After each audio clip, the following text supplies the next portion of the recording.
Dans cette vidéo, nous allons à nouveau nous intéresser au logo Adidas, celui en forme de trèfle à 3 feuilles, et nous allons le reconstruire depuis zéro quasiment, avec l'outil Affinity by Canva, la version unifiée, aujourd'hui gratuite, d'Affinity.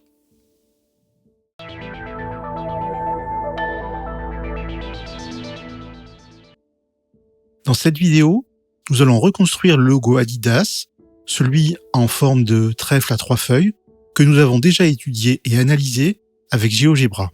Le résultat de notre travail se trouve à l'intérieur de ce dossier, et précisément dans le fichier nommé logo Adidas avec cercle.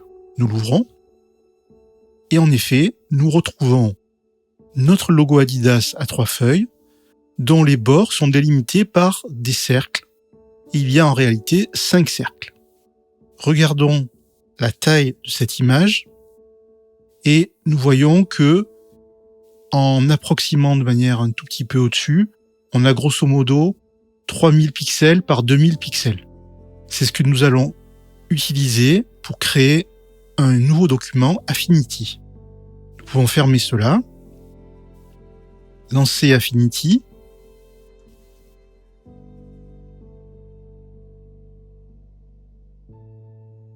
on appuie donc sur le plus, et nous allons mettre ici 3000 par 2000. Attention de bien choisir un arrière-plan transparent ici, et l'on crée le document. Nous allons glisser-déposer le logo avec ces 5 cercles, travailler en plein écran, centrer le document ici. On peut même lui mettre un petit cadenas. Nous allons juste modifier l'opacité. Elle est maintenant à 50%. Et nous allons recréer ces 5 cercles et utiliser ensuite des opérations booléennes au sens du dessin vectoriel. Commençons tranquillement avec ces cercles. Nous prenons l'outil ellipse et attention, pour avoir un vrai cercle, il suffit d'appuyer sur la touche majuscule, Shift en anglais, lors de la création d'un cercle.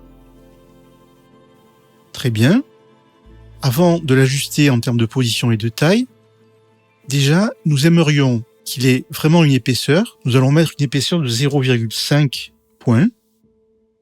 Et nous allons changer la couleur pour avoir quelque chose de plus visible et prendre par exemple du rouge. Pour ce qui est du bord, c'est très bien. Pour ce qui est de l'intérieur, nous allons plutôt mettre quelque chose de transparent. Il suffit de déplacer ici. Notre cercle est maintenant prêt à être utilisé. Nous allons simplement le déplacer et le mettre exactement au bon endroit. Pour ce faire, nous allons repérer ce qui nous semble être la partie haute de ce premier cercle. Nous avons zoomé énormément, donc c'est assez facile. Et on peut dire qu'ici, on est certainement au bon endroit. En revanche, le cercle n'a pas la bonne taille. Nous allons donc le déformer, mais pour cela, attention de bien continuer à appuyer sur la touche majuscule. C'est donc ce que je fais ici, et je déplace. Là, j'en ai un peu trop fait. On va zoomer pour faire ça de manière très précise. Reprendre le cercle, l'amener par ici. Et je pense que pour ce premier cercle, tout est parfait. Nous allons maintenant recommencer l'opération, sauf que l'on peut dupliquer ce cercle pour aller un petit peu plus vite. Pour ça, on appuie sur Options et on décale le cercle. Donc en voici une copie et nous allons le positionner où il faut, en face. Pour être tout à fait précis, on zoome, comme tout à l'heure, et on identifie ce qui nous semble être vraiment la partie la plus haute de ce cercle. Ici, ça a l'air très bien. À partir du moment où il est bien positionné, comme la taille est la même, on en a fini avec ce cercle-là. Attention, malheureusement, les autres cercles n'ont pas forcément exactement la même taille. Alors ça fait rien, nous pouvons quand même cloner ce cercle-là, l'amener, par exemple, en haut du cercle qui est ici. Il faut là aussi bien zoomer pour voir où est la partie vraiment haute. On voit bien qu'il y a 2 pixels ici qui semblent correspondre. Alors, il y a toujours une petite discussion en termes de précision. Nous allons voir ce que ça donne en bas. Et en effet, comme annoncé, le cercle en question n'a pas exactement la même taille. Donc, nous devons faire une petite mise à l'échelle. Donc, on appuie toujours sur Shift ou majuscule. On descend, on descend, on descend. On va zoomer pour être sûr d'être bien comme il faut. Et est-ce qu'on décale d'1 pixel ? Oui, je pense que c'est mieux. Donc, gardons cela. Ensuite, pour ce qui est du cercle qui est en face de celui-ci, il y a un axe de symétrie, rappelez-vous. On va donc dupliquer en appuyant sur Option ici. Et donc, nous allons le placer exactement comme il faut. Et si on regarde bien, la partie la plus haute, elle est ici. Voilà, est-ce qu'on met ça ou comme ça ? Je préférerais comme ça, voilà. Très bien. Qu'en est-il de ce qui est en bas de ce cercle ? C'est donc ici. Est-ce que ça nous paraît bien ? Eh bien, je crois que oui. On voit bien le petit point ici et l'élément le plus bas de ce cercle qui est là. On a presque terminé de dessiner nos cercles, il en manque un. Alors nous allons dupliquer encore une fois ce cercle-là en faisant Option et souris, déplacement à la souris. Nous allons le positionner là où il faut. Tout d'abord pour la partie haute. On zoome bien pour être sûr d'être bien précis. Ça semble convenir. Regardons la partie basse, et cette fois-ci, il est trop grand. Donc nous allons le réduire un petit peu. De quel cercle s'agit-il de lui ? Nous le réduisons donc.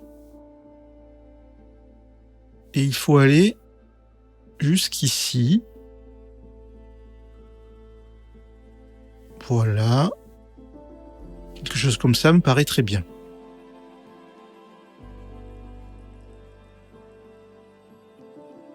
Nous pouvons peut-être, à ce moment-là du travail, désactiver le logo de départ.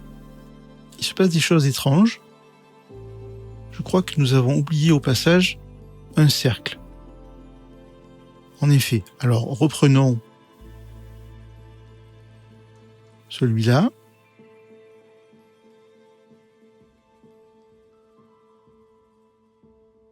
Nous le déplaçons de manière très précise. Et donc, ici. Est-ce qu'en bas, il est bien positionné ? Absolument. Donc tout va bien. Cette fois-ci, on a vraiment nos 5 cercles. Je désactive l'affichage du logo. Et nous avons donc ici nos 5 cercles. Et maintenant, nous allons commencer nos opérations booléennes sur ces cercles. Alors, comment cela se passe-t-il ? Je clique donc sur ce cercle-là, j'appuie sur Shift, et je clique sur ce cercle-là.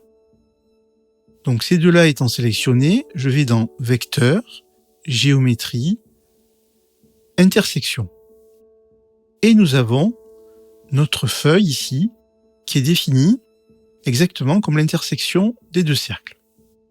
Petit problème, le cercle du haut a disparu alors qu'on en a besoin pour reconstruire ce qui est à gauche du logo. Je vais donc annuler cette dernière opération en faisant commande Z. Et en fait, ce cercle-là, nous allons simplement le dupliquer. Nous faisons donc pomme C, pomme V.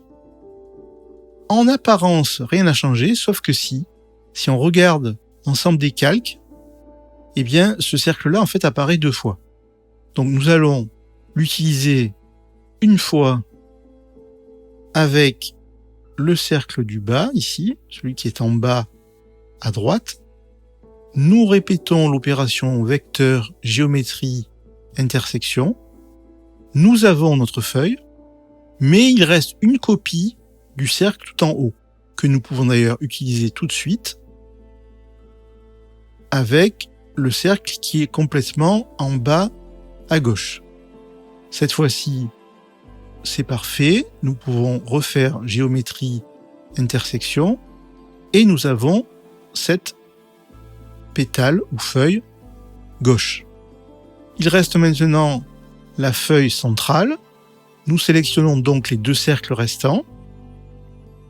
Nous allons dans vecteur, géométrie, intersection, et ça y est, nous avons nos 3 feuilles ou 3 pétales du logo Adidas. Alors c'est pas tout à fait fini, nous allons d'abord remplir ces feuilles-là. Alors nous allons mettre le même rouge que celui qui était au bord. Pareil ici, donc le rouge en déplaçant l'opacité au maximum. Et ici, toujours pareil, le rouge et l'opacité au maximum. Il reste maintenant une chose très importante à faire, ce sont les 3 bandes. Pour cela, je vais réafficher le logo d'origine. Alors, on ne le voit pas très bien évidemment, parce que là, tout est caché par les feuilles. Ce que nous allons faire, c'est désactiver momentanément l'affichage de ces 3 feuilles, et nous allons créer 3 bandes que l'on va ensuite utiliser avec un outil vecteur, géométrie et soustraction. Alors là, pour l'instant, ça n'est pas actif parce que aucun objet n'a été sélectionné. Donc, définissons 3 bandes, donc des rectangles.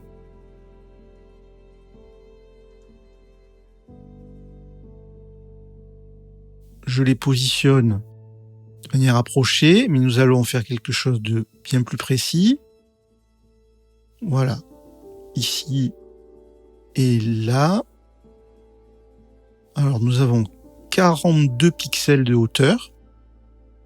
On va essayer de voir si c'est possible de le faire partout avec cette même hauteur de 42 pixels. Donc la première bande est là. Je reprends l'outil déplacer ici. Je prends cette bande, j'appuie sur option et en déplaçant la souris, j'ai une nouvelle version de cette bande. J'essaie de la caler là où il faut et en effet, ça a l'air d'aller. Donc on a gardé la même hauteur de pixels. Pareil pour la 3e bande. Très bien. Alors pour l'instant, ça ne ressemble pas à grand chose, il est vrai, mais nous allons maintenant retourner du côté des feuilles, et ce que nous allons faire, c'est donc des opérations de soustraction. Pour simplifier un petit peu, je vais d'abord désactiver l'affichage du logo d'origine, et ici nous allons faire un groupement des 3 courbes, donc des 3 pétales. On voit ici groupé. Du coup, ça me fait qu'une seule forme, c'est plus pratique. Et pareil pour les 3 rectangles, je vais les grouper. Donc nous avons du côté des calques un groupe pour les 3 bandes, un groupe pour les 3 feuilles, et puis le logo d'origine avec ses cercles qu'on a désactivés. Nous allons maintenant sélectionner tout d'abord le groupe de bandes, puis le groupe de feuilles, et aller dans vecteur, géométrie, soustraction. Et nous sommes là très très proches de ce que nous voulons.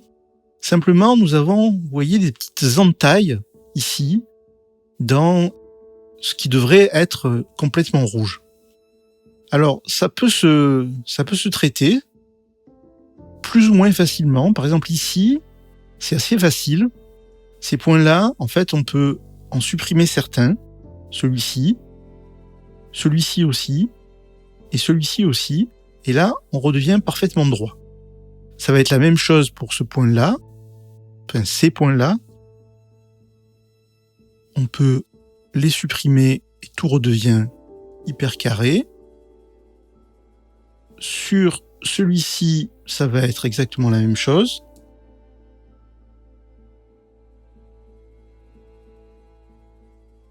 Et pour le dernier, alors il y a un petit doute, mais je crois que ça va marcher aussi.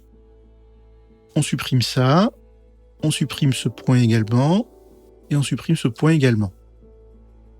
Et là, victoire, nous avons notre logo Adidas parfaitement défini par des courbes qui sont essentiellement des arcs de cercle et des segments. Évidemment, nous pourrions changer la couleur, mais pour cet atelier, nous pouvons en rester là.